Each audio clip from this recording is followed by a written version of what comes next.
네가 가라, 하와이.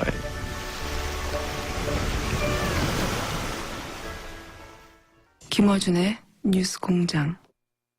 포항 지진이 나자 시민들의 원전에 대한 걱정이 커지고 있습니다. 이런 가운데 조선일보는 우리 원전은 내진 설계가 잘 돼서 포항 현재 지진보다 250배가 큰 지진이 와도 안전하다 하는 기사를 최근 계속해서 내고 있습니다.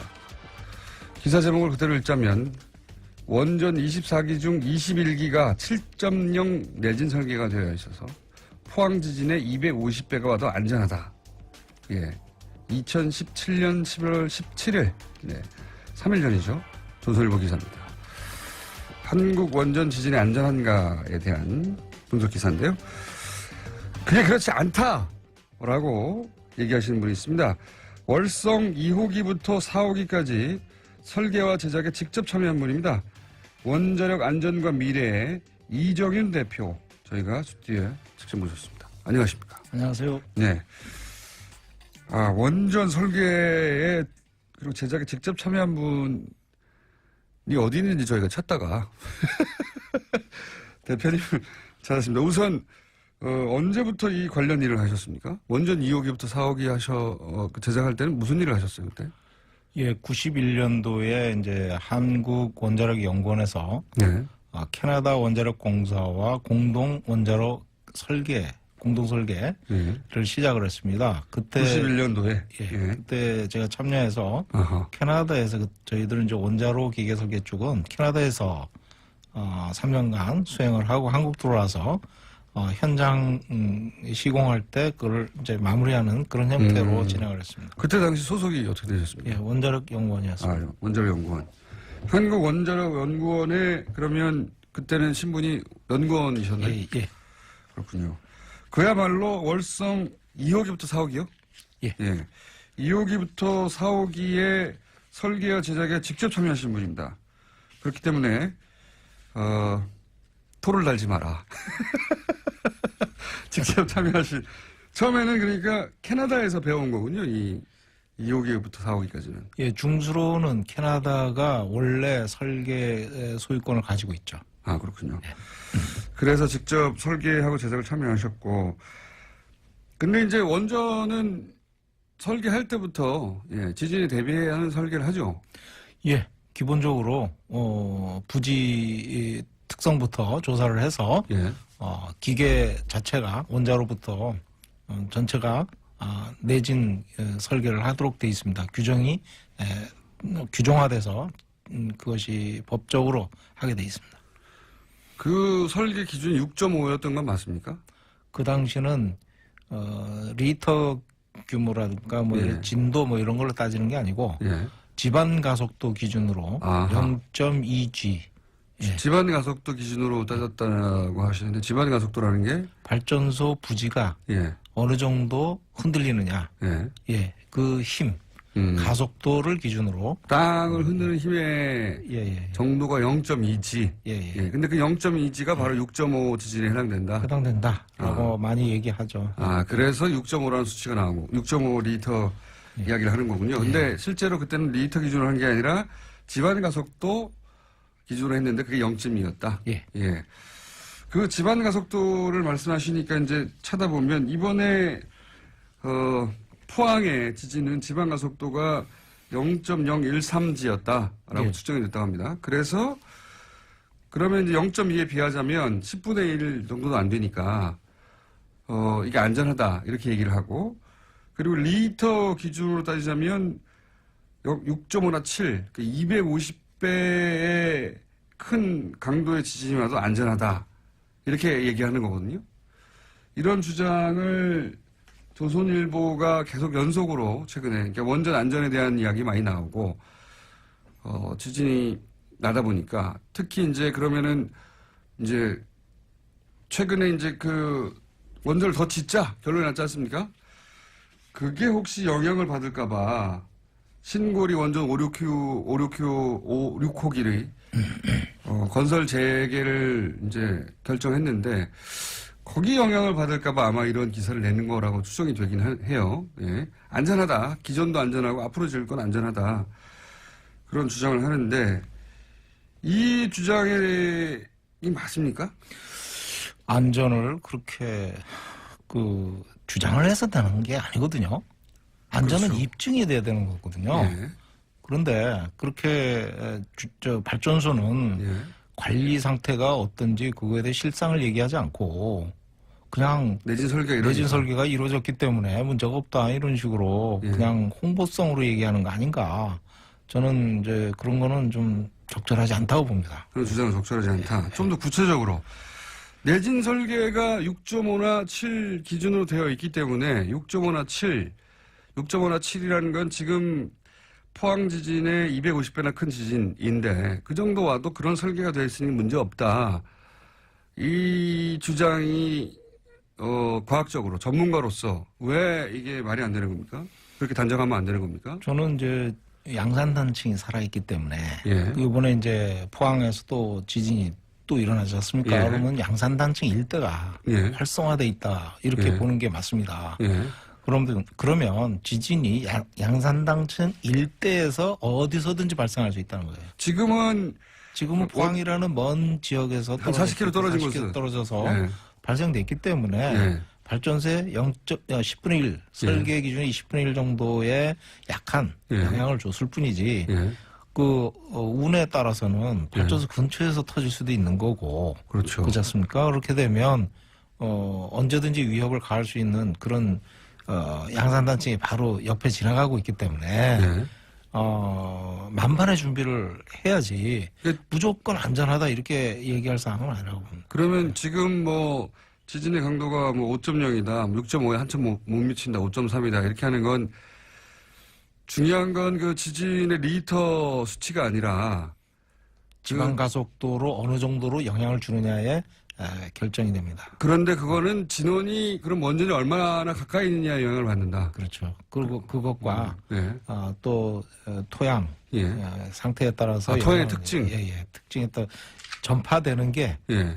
얼마나 소프트한 흙이냐 예. 아니면 강한 단단한 집안이냐 이거에 예. 따라서 좀 다르거든요. 그것도 다르고. 그래서 이제 발전소에 영향을 주는 거는 예. 발전소에 미치는 지방 가속도 예. 그 지진에 의해서 아하. 전파되어 온 지방 가속도 얼마나 흔드느냐 이게 예.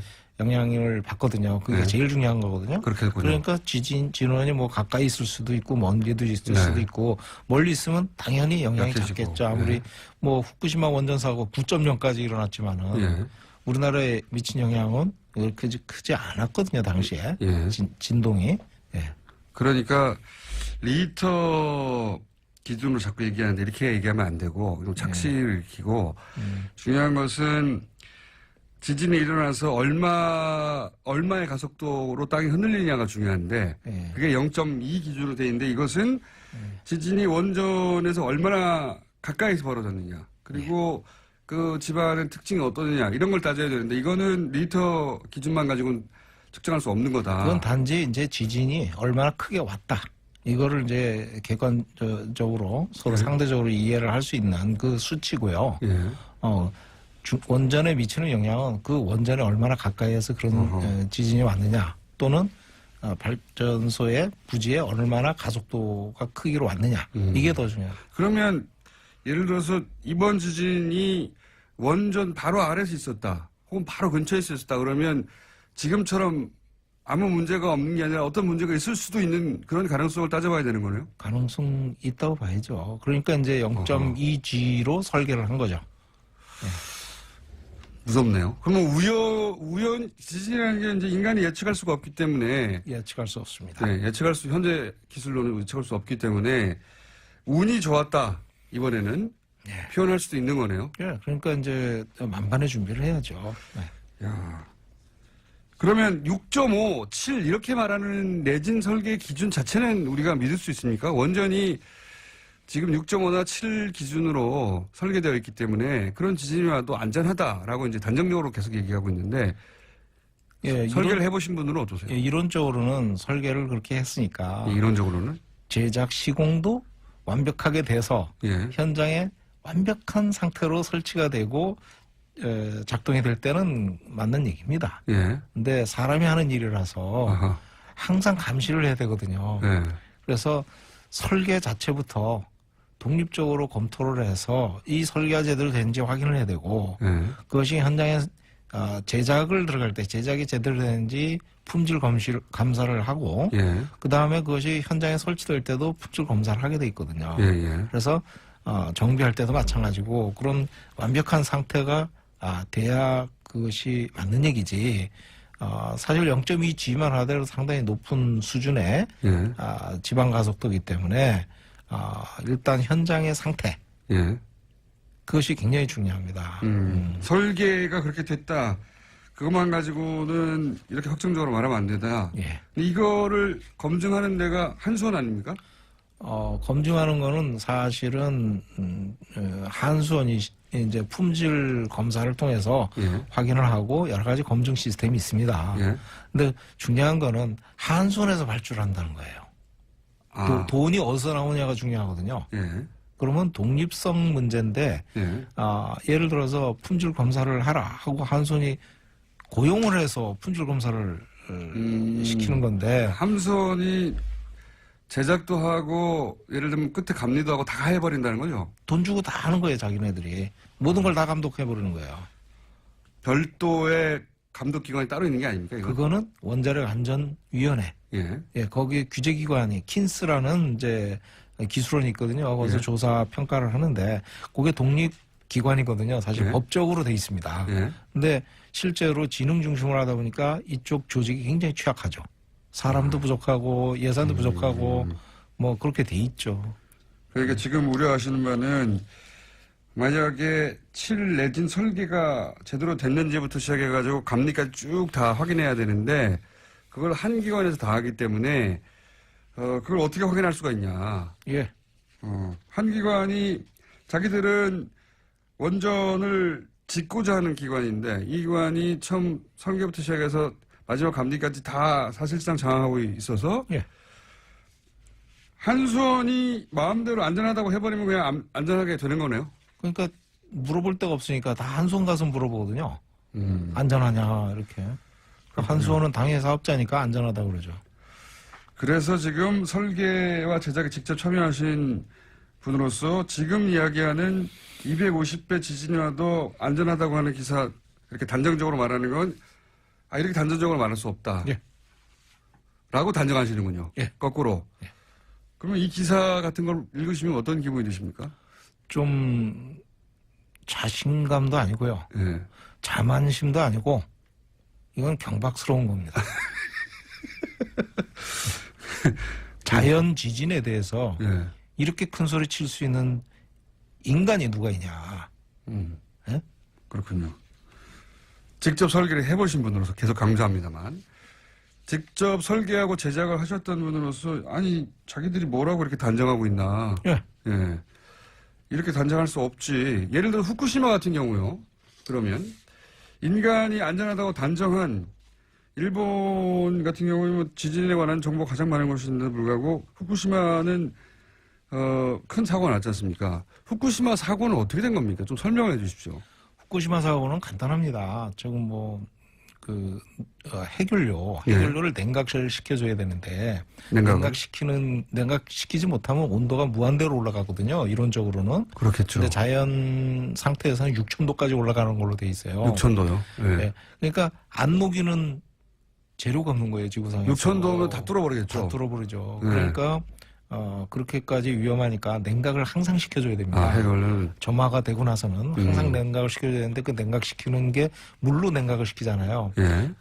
그러면 펌프를 돌려야 되는데 펌프가 전기가 필요하거든요. 그렇죠. 그럼 전기를 공급하는 게 외부 전원이 있습니다. 외부 전원. 예. 지금 송전선을 통해서 들어갑니다. 전기가. 예. 그래서 그 외부 전원에 의해서 냉각을 시켜줄 수가 있고. 물을 돌려줘야 되는데. 예. 두 번째는 외부 전원이 상실됐을 때는 네. 내부 전원으로 이제 발전기로 이제 돌리거든요. 예. 근데 외부 전원이 1차 지진에 의해서 넘어져 버렸어요. 우선 송전탑이 넘어져 버렸어요.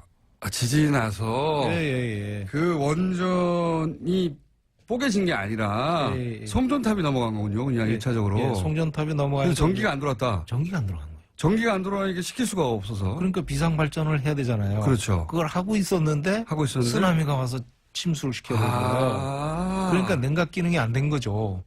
저는 자세히는 모르고 어떻게 생각했냐면 쓰나미 와가지고 건물을 무너뜨려가지고 이게 이제 뭐 껍데기가 뽀개졌다든가 뭐 그렇게 유출됐나 보다 했는데 그게 아니라 그냥 전기가 안 들어온 거군요. 예. 그리고 또 한 가지는 지진이 왔을 때 9.0 지진이 왔을 때 발전소 설비들이 어떤 malfunction이라고 하는데 이제 이상 기능을 수행하고 또는 배관이 터지거나 뭐 이런 내용이 있었는지는 밝혀지지 않았습니다. 조사가 안 된 것 같아요. 무슨 얘기냐면 화재 진압하고 사고 난 거를 수습하느라고 급급했지.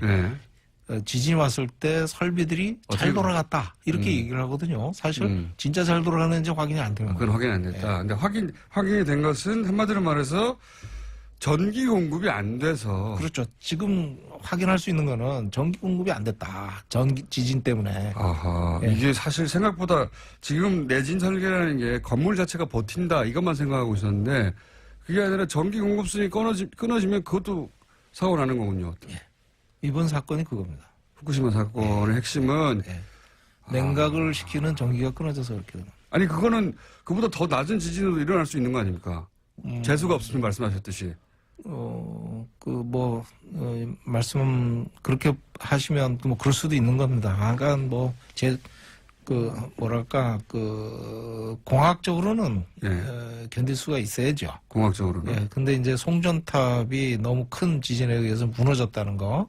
우리나라도 송전탑이 내진 설계가 돼 있느냐. 이런 걸 사실 면밀히 따져볼 필요도 있습니다. 발전 설비만 가지고 얘기를 하는데. 그러네요. 전기가 공급 안 되면 자동차에 냉각수 안 들어가면 퍼지는 거하고 똑같은 거 아닙니까? 정확하십니다. 단순하게 생각하면. 냉각수 떨어지면 자동차 퍼지거든요. 엔진. 근데 그 정도가 아니라 여기는 6,000도니까 그게 아무거나 다 뚫고 나가버리는 거군요. 그래서 방사능이 유출된 거다. 그렇게 생각을 바꾸고 나면 원전을 안전하다고 단정하기는 진짜 어려운 거네요. 어떤 자연재해가 있을지도 모르니까. 원자력 발전소는 자연재해를 생각을 해보면 우리가 인간으로 할 수 있는 게 아니잖아요. 그러면 항상 경각심을 가지고 봐야 됩니다. 무조건 안전하다 홍보하는 거는 이거는 안전을 위하는 행위입니다. 그래서 저희 원자력 안전과 미래에서는 그런 행위에 대해서는 좀 가차없이 이렇게 얘기를 하는. 과거에 원전을 설계하고 직접 제작하셨지만 지금은 원자력의 안전과 미래를 생각하시는 이게 좀 NGO인 거죠? NGO의 대표가 되신 특별한 계기가 있으십니까? 후쿠시마 원전 사고 이후에 정부가 우리나라가 이제 원전 부품 위변조 사건에 이제 휘말렸거든요. 그때 이제 상당히 많은 분들이 이제 뭐랄까요? 구속되고 막 이랬었는데 그런 사건을 수사하고 문제가 있을 때 이제 정부가 내놓은 대책이 원전 구매 제도 개선 위원회고 그다음에 이제 여러 가지 해외 품질 검증을 하겠다 해외 기관에 이런 여러 가지 대책을 내는데 그게 형식적이라는 거예요. 전문가가 보시기에 이렇게 해가지고 되느냐 이게. 전부 홍보성이고. 여기서 홍보성이라는 건 예를 들면 원전을 계속 짓고자 하는 사람들을 위한 홍보라는 얘기죠. 그렇죠. 그러니까 거기에 참여하신 분들이 개개인으로 보면 굉장히 훌륭하신 분들입니다. MIT 나오고 이렇게 굉장히 화려한 경력을 가지신 분들이지만 그분들이 원전 부품 구매 위변조 또는 구매 개선을 위해서는 까다로운 원자력 품질과 품질 시스템과 그다음에 구매 입찰 제도를 이해를 하고 있어야 돼요. 근데 그 둘 중에 하나라도 경험을 가지고 있으신 분이 하나도 없는 거예요. 개인적으로 경험들은 화려해요. 훌륭하신 분들이죠. 근데 그분들이 그렇게 해서 팀을 구성해 놓으면 그분들이 어떤 결과를 내놓을 수 있겠습니까? 자기들은 사실은 실제 그 절차를 모르는데. 모르죠. 그래서 한마디로 말하면은. 그래서 정부에 제대로 된 얘기를 해주는 조직이 있어야 되겠다고 저희가 구성을 해서 활동을 들어갔거든요. 이게 여기 NGO는 그러니까 원자력을 직접 설계하거나 제작하거나 그 현업에 계셨던 분들이거든요. 실무자고로. 그렇군요. 돈은 안 되겠습니다. 우리나라 원자력계는 저희 보고 그래요. 너희들은 우리 아군 아니다. 우리 편 아니다. 그래, 우리 편 당연히 아니지. 우리는 안전을 얘기하니까. 그래서 객관적으로 보겠다 그랬더니 그럼 적군이네. 그래서 적군으로 몰렸습니다. 적군으로 몰리시는 것까지는 제가 보기에는 원전을 계속 짓고자 하는 분들 입장에서 당연한 것이고 뭘로 먹고 삽니까 이 단체는? 그냥 뭐 개기고 있습니다. 네. 아니 제가 말씀을 듣다 보니까 이분들은 뭘로 먹고 살까 생각이 걱정이 돼가지고 그러시군요. 네. 그러면 이 조선일보만이 아닙니다만은 근데 조선일보 대표적으로 이런 기사를 너무 많이 쏟아내가지고 조선일보를 예를 들어서 말씀드리는 건데 며칠 전에도 말씀드렸다시피 포항 지진 250배가 와도 안전하다고 완전 단정하고 있으니까요. 그래서 저희가 모셨는데 이런 조선일보가 이 기사를 계속 쏟아내는 이유는 뭡니까 그럼? 글쎄요, 뭐 광고주를 우대한다고 생각을 하기도 하고 광고주를 우대한다. 네, 두 번째는 원자력이 굉장히 애국주의적이고 민족주의적인 성향이 강합니다. 왜냐하면 전 세계 어딜 가도 원자력을 하겠다는 나라는 전부 좀 국방 쪽 또는 국가 애국적인 그런 힘이 굉장히 강하거든요. 예, 그런 쪽의 세력들은 그러다 보니까 이제 이런 원자 폭탄 뭐 비슷한 거 이렇게 연관 기술인데 이런 거를 왜 또는 잘 갖고 가지고 수출해 가지고 해야지 뭐 이런 돈의 관점에서 실제 조선일보가 광고를 많이 받습니까? 전번에 한번 데이터 나온 거 보니까 제일 많이 받던데요. 국회에서 조사 한번 한 것 같습니다. 신문에도 나오고. 한국 수력원자력 이런 곳에서. 예. 그렇게 연결할 수도 있고 거꾸로 조선일보가 그런 얘기를 하니까 거기다 광고를 많이 줄 수도 있고. 두 가지 다입니다. 두 가지 다. 그리고 친원전 쪽이에요. 지금까지 쭉 보면 조선일보는 친원전 쪽입니다. 그러다 보니까 이렇게 단정적인 기사를 썼는데 그 기사를 보고 이게 말이 되냐. 저는 친원전 반원전이 아니거든요. 근데 친원전을 하더라도 이렇게 하면 안 됩니다. 안전을 호도하는 식으로 얘기를 하면 안 되는 거죠. 우리가 애초에 왜 이 양산단층 있는 쪽에다가 이렇게 원전을 많이 지었습니까? 하필이면? 양산단층이 활성화돼 있다고 보질 않았죠. 처음에. 그때는? 그때는 우리나라는 지진이 안 일어난다고 생각하고. 최근에 5.0 이상 나온 게 작년에 울산단층, 울산 앞바다에 처음 나왔죠. 사실 양산단층이 그 뒤에 그 전부터 이제 학설 또는 여러 가지 주장들이 활성화돼 있다 이렇게 얘기가 많이 나왔었죠. 사실은. 그랬는데 실제로 작년부터 5.0 이상이 4번이나 나왔죠. 지금까지. 그러니까 여기다가 잔뜩 원전을 지었을 당시만 하더라도 대표님도 우리나라 여기 뭐 지진 없어 이렇게 생각하신 거죠? 제 기억이 없으니까요. 그러니까 지진이 안 일어난다고 생각하고 원전을 거기다 지었고. 예. 그래서 이제 그 당시 지방가속도 0.2G를 적용한 거는 그 당시 전 세계적으로 보편적으로 이제 안정된 집안에서는 0.2G를 표준으로 채택하고 있었거든요. 지금은 이제 좀 강화되는 추세입니다. 그런데 0.3G로 올리고 뭐. 그렇군요. 근데 안정된 집안에서 기준으로 0.1을 지었고 거기는 지진이 없다고 생각했으니까. 근데 지금 지진이 일어나고 있다. 그럼 안전 기준을 더 강화해야 되고 지금 제대로 돌아가 있는지 한수원이 아니라 독립적인 기관에서 점검을 나가봐야 되겠네요. 그거는 지금 하고 있는 걸로 알고 있습니다. 중요한 거는 이제 킨스 원안이 킨스랑 이제 합동으로 이렇게 작업을 하고 있어요. 그래서 그런 것들이 잘 지켜지리라고 생각하지만은 저희들 이제 객관적으로 이래 뭐 주마간산으로 이래 볼 때는 좀 안전 보강이 좀 현장 상태 그거를 제대로 보고 보강을 하고 이렇게 해야 되는데 사실 돈이 들어가는 거잖아요. 그 사업자에 맡겨서는 될 일이 아니라고 봅니다. 이걸 사업자에 맡기면 안 된다. 한수원에 맡기면 안 된다. 돈이 들어가는데 사업자는 어떻게든 유리한 방향으로 가려고 그러겠죠. 그건 뭐 고양이 앞에 생선을 주는. 이거 얘기를 좀 더 들어봐야 되겠는데 오늘은 저희가 일부만 할게요. 일부만 하고요. 그러니까 원전의 설계와 제작에 직접 참여하셨고 한수원에 계셨었고 한국원자력연구원에 계셨었고 그리고 이제 원전을 반대하는 입장이 아닌데도 불구하고 지금 수준으로 이렇게 쭉 가서 이렇게 안전을 단정하고 가서는 안 되고 큰일 나죠. 한수원에 모든 걸 맡겨서도 안 된다. 그럼요. 구조적인 문제가 있는 거예요. 지금 안전이 불안한 게 한수원이라는 또는 원자력 산업계 전체가 구조적인 문제가 있는 거예요. 그 구조적인 문제를 저희가 다시 한번 다음 주에 한 번 더 나오시죠. 대전에 계신 분인데 저희가 멀리 오셨는데 이 얘기거리가 아주 긴 이야기거리네요. 이게 원전을 반대하는 입장이 아닌 분이 하시는 얘기라 그리고 설계에 직접 참여하시는 분이라 저희가 좀 새겨들어야 될 것 같습니다. 오늘 일부 하고요. 다음 주에 대전에 계시고 지금 안전과 미래 먹거리도 제대로 장만이 안 된다고 하는데 또 오시라고 해가지고 지금까지 1부입니다. 원자력 안전과 미래의 이정윤 대표였습니다. 감사합니다. 예, 감사합니다. 그렇습니다. 네, 이란, 사우디 그리고 이란 사우디의 대리 전쟁 이런 기사들 많이 나오고 있죠. 그래서 저희가 이 시간을 마련했습니다. 네, 이란의 관점에서 보자면 이 사건은 어떻게 보일까? 사우디의 관점에서 보자면 이 사건은 어떻게 보일까? 지금까지 우리 언론이 보도한 관점들은 대부분 미국 언론이, 서구 언론이 보도한 사건의 해설인데요.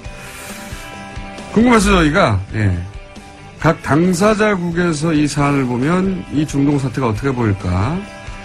앞으로 그런 시간 마련해 보겠는데 오늘 첫 시간입니다. 테헤란대, 이란에 있는 겁니다. 테헤란도에 있는 게 아니라 우리나라. 이란에 있는 테헤란대에서 정치 외교학을 전공하신 정재희 대표님 나오셨습니다. 안녕하십니까? 네, 안녕하세요. 네. 이란 전문가. 아니, 근데 테헤란대 가서 정치 외교를 전공한 우리나라 사람이 몇 명이나 있나요? 제가 알기로는 저랑 저희 교수님. 두 사람.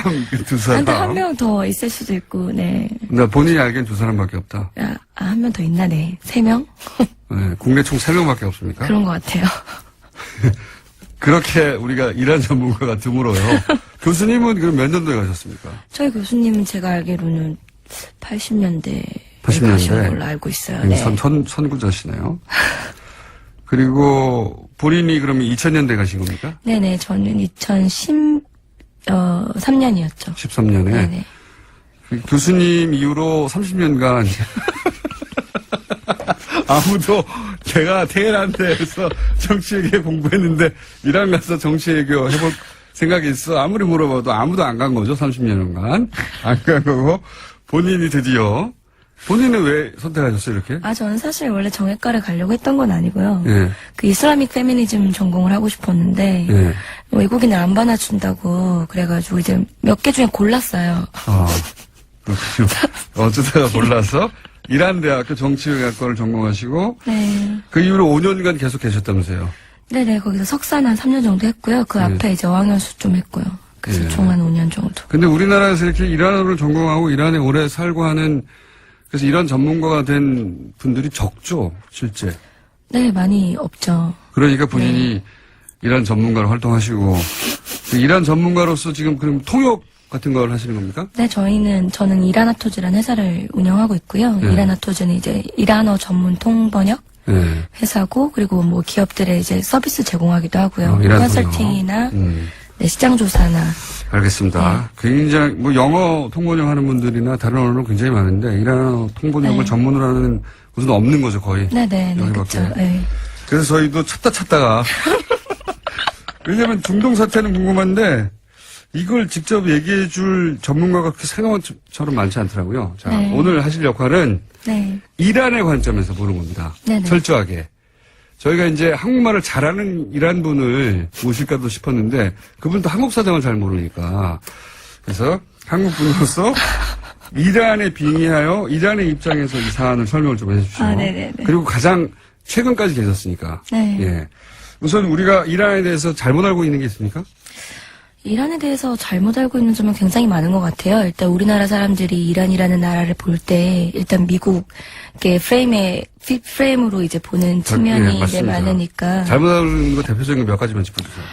뭐 잘못 알고 있는 거 가장 기본적인 거라고 하면 아랍과 다르다는 점을 들 수가 있고요. 인종도 다르고 언어도 다르고. 인종도 다르고 언어도 다르고 문화도 사실 다르고 다 다르죠. 아랍이라는 개념 자체가 민족적인 개념인 거라서 그래서 오히려 그쪽하고 많이 싸웠죠 여기는. 그렇죠. 고대로부터 계속해서. 그리고 되게 어떻게 보면 이란인들 눈으로 보면은 자기네들이 문화를 주고 다 갖다 준 사람들이란 말이에요. 원래 아무것도 없었던. 이란인들은 그렇게 생각합니까? 그렇죠. 이란인들은 아무것도 없었는데 우리가 다 문화를 전수로. 유목민이었는데 우리 문화를 주고 뭐 심지어 이슬람이 들어간 이후에도 이슬람 문화의 발전은 이란인들이 담당을 했다고 생각하는 측면이 스스로. 있거든요. 네. 그러니까 그쵸. 다른 관점 말고 계속 이란의 관점에 대해서 얘기하죠. 그러니까 이란 사람들은 아랍을 우리가 미개한 아랍을 가르쳤다고 생각한다. 아하. 그래서 일단 인종적으로도 문화적으로 다르고 언어도 완전 다른 완전 거죠. 다르고요. 네네. 그 300이라는 영화도 이 페르시아 여기가 페르시아 자기들은 페르시아 제국의 후예라고 생각하죠. 네, 그쵸. 예. 그 300에 등장하는 나쁜 놈들 이 사람들입니다. 그러니까 서구의 입장에서 보자면 나쁜 놈들이에요. 저는 굉장히 왜곡된 거죠. 그래서 그것도 그 영화 이제 나왔을 때도 대사관 측에서 항의를 굉장히 많이 했을 이란 거예요. 대사관에서 네네. 우리 그렇게 괴물이 아니다. 그렇죠. 어쨌든 서구의 입장에서는 그 괴물로 보였던. 그리고 나서 또 잘못 알고 있는 게 뭡니까? 사계절이 있어요.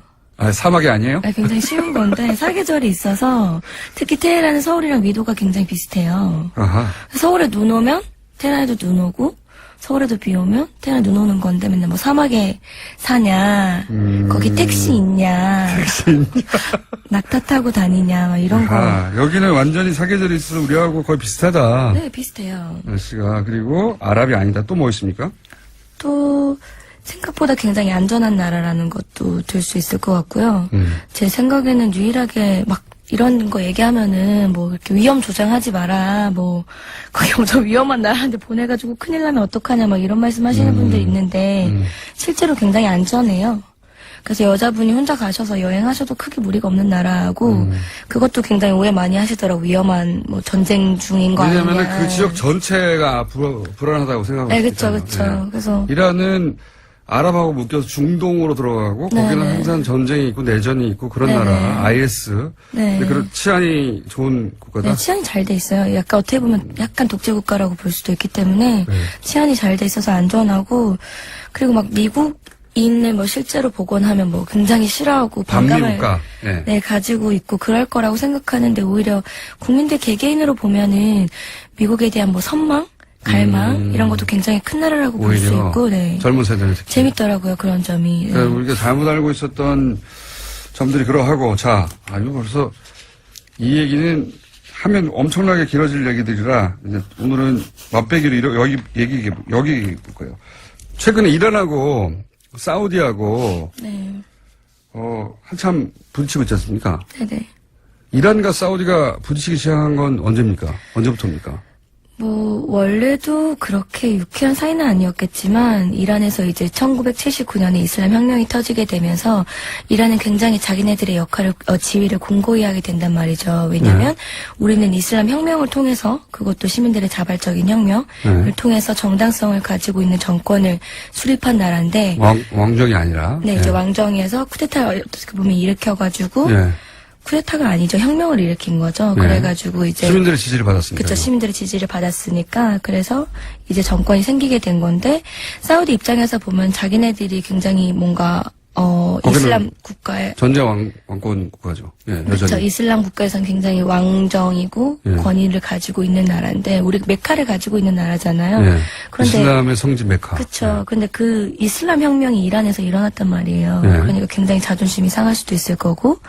그 왕정 입장에서는 불안했겠죠. 그렇죠. 그런 혁명이 전파돼서 네네. 자기들 왕권이 뒤집어지면 안 되니까. 네네. 그런 혁명 이념의 수출이라든지 그런 것들도 아마 두려웠을 것 같고요. 순위 시아파의 문제도 물론 있는데 그건 워낙 많이 나왔으니까. 그렇죠. 근데 사실 제가 봤을 때는 순위 시아파 문제는 굉장히 적은 거라고 생각해요. 종파 오히려? 간의 갈등은. 네. 실제로 거기서 겪기로는 네, 실제로는 사실 뭐 시아파 사람들도 순위파 사원에 가서 얼마든지 기도를 할 수 있고. 아 그래요? 네, 그런 거에 그렇게 닫혀 있지 않아요. 실제로 순위 시아 보면 서로 죽이려고 그러지 않아요? 그렇지 않아요. 실제 가서 보면? 다 무슬림이기 때문에 사실 형제라고 생각을 하고 이걸 정치적으로 이용하는 사실 패권 문제인 거지. 누가 더 강력해질 수 있느냐 하는 중동 순위 시아는 안에서.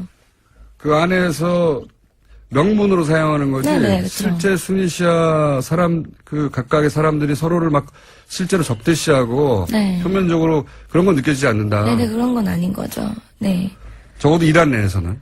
이란 내에서도 그렇고 사실 다른 무슬림들도 아마 그렇게 생각할 거예요. 이란에서 방문 관계자분들이 이제 한국에 오셔서 기도를 하고 싶어 하시는 경우가 있는데 그러면 이제 이태원에 사원이 있잖아요.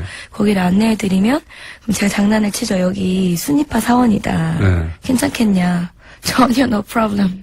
전혀. 네. 생각하는 만큼 적대심이 강한 게 네, 아니고. 개개인에 대한 그런 적대심이라든지 종파 간의 갈등은 사실 심하지는 않다고 볼 수 있을 것 같아요. 최근에 그러면 이란의 입장에서 설명해 주세요. 네. 최근에 이란하고 사우디가 이제 대결 국면이고 각각 자기들 힘을 이제 결집시키고 있고 그러면서 예를 들어 카타르 단교, 뭐 레바논 총리 사퇴 이런 문제들을 이란 입장에서는 어떻게 받아들입니까?